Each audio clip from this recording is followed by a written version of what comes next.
how you spot a bishop and an archbishop, well, one of the ways, of course, is we wear this hat, which is called a mitre. But the shape of my hat is supposed to remind you of something. So does the shape of my hat what does it remind you of? Elves? So,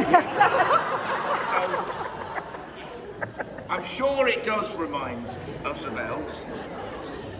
But the adults will be surprised to hear that's not what it's meant to remind you. No, that's fine. That's what. Anybody else got any thoughts? Does the shape remind you of anything? No ideas at all? A what?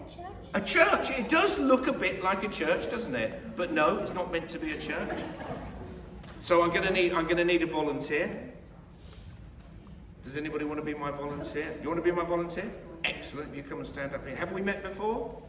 No, we haven't met before. Are your parents here? They are. Okay, where are they? So listen, I've done this before and nothing ever went wrong, okay? You still, what's your name? Zoe.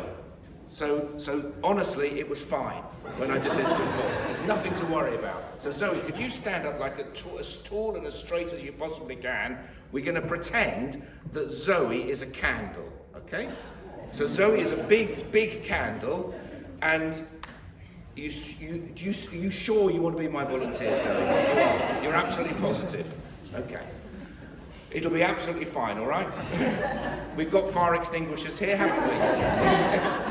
So we're going to set light to the candle. Is that all right, Zoe, if we set light to the candle? We're going to set light to the candle. You may want to stand back a bit. We're going to set light to the candle. And when we set light to the candle, what will appear on the top of the candle? A flame. And that is what my hat is supposed to remind you of. It's a tongue of fire. It's Lent, so you're supposed to wear a white one in Lent. At Easter, it'll be a gold one with a red in the middle, so it'll look a bit more like a flame. But it's meant to be in the shape of a flame because there is that story, which we know so well, at Pentecost, when the Holy Spirit comes to the disciples, and it says it was like a tongue of fire on the disciples' head. That's one of the ways you recognize a bishop. We wear a tongue of fire on our heads, a sign of God's Holy Spirit coming to the church. So now it's like buses, isn't it? In England, you wait for one to come along and then two come along. So hi, I'm Archbishop Stephen, the Archbishop of York, and this is Bishop Zoe, the Bishop of Maisons-Laffitte. So give Bishop Zoe a round.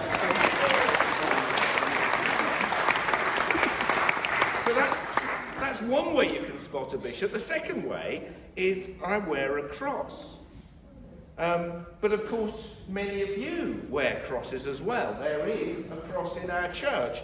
You probably have crosses in your homes, but a bishop always wears a cross. And today is what's called Passion Sunday, where we are looking towards Holy Week and looking, of course, towards the cross. So I just thought I'd tell you a bit about the cross. I'm sure you know about the cross, but this is a nice, easy way of understanding what it means. So, I want you to imagine, okay, it's next Sunday.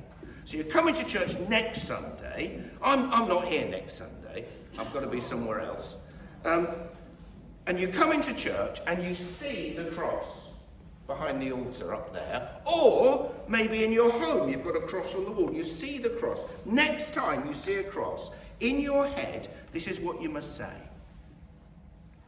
God, how much do you love me? Okay, that's what you do. Next Sunday, when you come into church, see that cross. You say in your head, God, how much do you love me?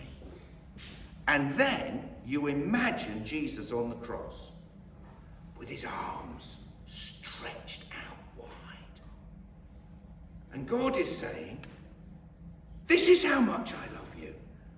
I have got a great big love for you and all the world. And that's why I wear a cross, because to remind me of God's love for me in Jesus. And also because the cross is like a badge. It's like the badge of the Christian faith. It shows that I'm part of God's church. I'm a follower of Jesus, which, by the way, I know everywhere I go, people say, we've got a very important visitor this morning. It's the Archbishop of York. And I want to say, no, the important thing about me isn't being the Archbishop of York. The important thing is that I'm a follower of Jesus. Have we got time for a quick story? Yes. You've got no other plans for today. Time for a quick story. So you're sitting up nicely for a story. So, hands up if you've, we can all play this. Hands up if you've ever been lost. Yeah, oh, most of us, yeah. Hands down. Sounds like was it recently that you were lost? Oh, right, okay. So I got lost when I was, I don't know, about 4 or 5, and I got lost at the supermarket. So I'm sure you have them round here. We certainly have them in England. Like, you know, these really huge supermarkets with a really, like this is a big Carrefour or a big Intermarché with the very, like a, you call them, what do you call them? A hypermarché. It's like a hypermarché with these huge long aisles. So I'm there when I'm 4 or 5. I'm going to need to move my chair back again now. So I'm there with my mum doing some shopping. I'm sure you don't do this. But what I used to do was, while my mum was shopping with the trolley, I would sneak things into the trolley. I'm sure none of you do that. I would sneak, you do that, don't Zoe, come on. Your mum and dad are listening. Of course you don't, Zoe. Zoe was saying she never does that. So I'd sneak things in and sort of hide them. So we get to the end of one of those very, very long aisles. I spot something this way that I rather like the look of, so I go to get it. My mum goes this way with the trolley, and suddenly I look round and she's not there anymore, and I guess she looks round and I'm not there anymore. And I go looking for my mum this way down the supermarket, and my mum goes looking for me this way down the supermarket, and we lost each other. And I was lost for a very long time. Do you know how long I was lost for? Nearly 4 minutes. which I can tell you, if you're lost, 4 minutes is a very long time. And I was, I've lost my mum. And anyway, so I'm going one way down the supermarket, she's going the other way, we've lost each other. Eventually we found each other. I want you to imagine those really long aisles in the big hypermarchés. She was down one end of the aisle, and I was down the other end of the aisle. And when I saw my mum down the other end of the aisle, guess what I did? I did this, I went. I was so pleased to see my mum. And when my mum saw me, she was right down the end of the aisle. When she saw me, she went, because she was so pleased to see me. And then I ran this way down the aisle to meet my mum, and my mum ran this way down. It was a very beautiful moment, by the way.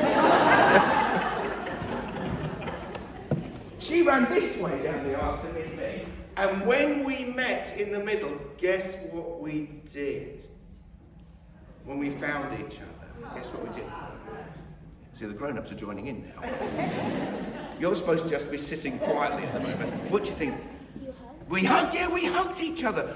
We were so glad that we found each other. Okay, it's next Sunday. You're coming into church. You sit down, you look to the front, what do you see? The cross. You see the cross.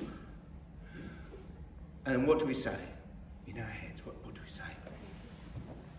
God, how much do you love me? Yeah, we say, we could say it together now. God, how much do you love me? And we could do this now very carefully so we don't poke anybody. You imagine, you can stretch out your hands. You stretch out your hands. Stretch them out as wide as they go.